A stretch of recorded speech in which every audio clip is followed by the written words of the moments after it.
And the more people that are insured, the less people that are rushing to the emergency room for care that we have to pay for.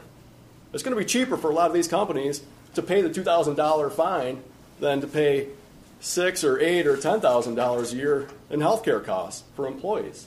If the employers do shed their health care and say, we're not going to provide health care anymore, you go to the exchanges and get your health care, there's a $2,000 bump to that employer. First time in the history of the United States, the government has said, you have to buy something or we will fine you. You know, and they talk about the stimulus is about 10% of the total deficit that we're looking at. You know, there were some good things to come out of the stimulus. You know, roughly $800 billion. There has to be something good in it. So, but you know, there's a lot of waste. You know, it's been called the biggest slush fund in American history. We have huge debt, and they all say, "Well, Obama's a big spender." You know, the first 200 years of our nation, you know how much we were in debt? 200 years. 200 years we were in debt by $1 trillion.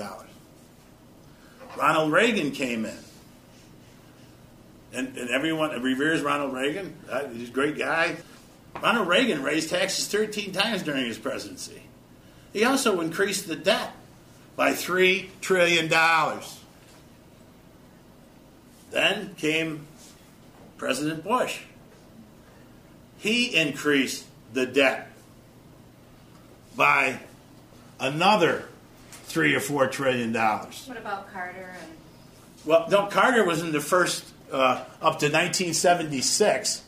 That was our first 200 years of existence. We had a total debt of $1 trillion. That's during Carter's administration. During President Clinton's term, debt went up $1 trillion. But he also was the first president in 25 or 30 years to balance a budget and to create a deficit, a budget surplus. The Reagan economy was growing at 17 or 18 times the rate that it is now. Think about that. Yeah, we spent money. There was the arms race against the Soviet Union, which we eventually won and bankrupted that country. But we were growing the economy. Reagan cut taxes. You mentioned Reagan raised taxes so many times. When Reagan left office, taxes were lower, significantly lower than when he took office. He cut them so much, he incrementally raised them, but they never got near where they were when he took office. They have a lot of wind power. Why do you think the wind power is being built around here? That's not being built because people care about alternative energy. It's because the tax breaks that are given this thing makes it so lucrative that every investor in the world, an American in the world, wants to be involved in wind power. But yet, one thing you have to know about wind power, it's great. But if it doesn't go right into the grid, if there's no demand for that power, where does it go? We don't have their technology developed yet through battery power or stuff like that, storage capacity, to store the excess power. When do most people use electricity? During the day. When is most wind power created? With the winds at night, you know, going from east to west or west to east, the winds, north south. It's mostly created at night. So if there's no demand on the grid, where's that power being created go? So that's why you have investments by the federal government into things like Solyndra, which is solar power, but other things, because a lot of entrepreneurs aren't going to do it without a return. And without a return, they're not going to invest. Well, solar is great. Yeah. Solar is great where it works. Unfortunately, New York State has something the West doesn't, and that's a lot of cloud cover. You need oil until we get to the other point. But it's a long way off, and when you hear one side saying, well, I don't like coal, and the other side saying I don't like wind, well, you should embrace all of it. John, he's ideologically, he's very conservative. I'm a moderate Democrat.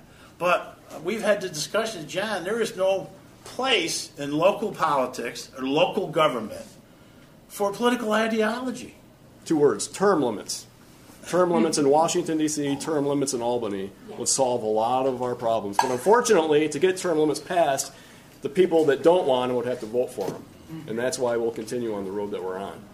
I can tell you what, who would hurt the most if we rounded up every illegal immigrant in the southern tier of New York? You know what would be hurt the most? The farmer. Actually, it'd be you and your parents going to the grocery store because your prices on produce would skyrocket. But we haven't asked the average citizen in America to sacrifice once.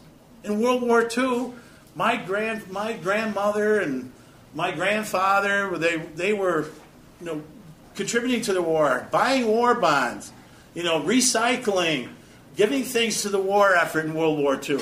We came together and worked together. We have 2 wars going on at the same time. We cut taxes and say, hey, that's just white noise back there. We don't know what's going on. We're not asking anyone to sacrifice. By and large, you're right. What is sacrifice nowadays? Is sacrifice going to Best Buy and getting a 42-inch flat screen as opposed to a 52-inch? Is that sacrifice nowadays? Shawn is exactly right. His folks and my parents and grandparents, they knew what hard times were.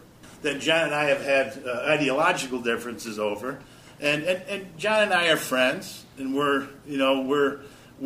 work well together at the city. We don't let ideology impact our work in the city. I just want to say thank you. Thanks everyone for having us. Thanks for Hogan. It's been an honor and a pleasure. We just have an announcement to make.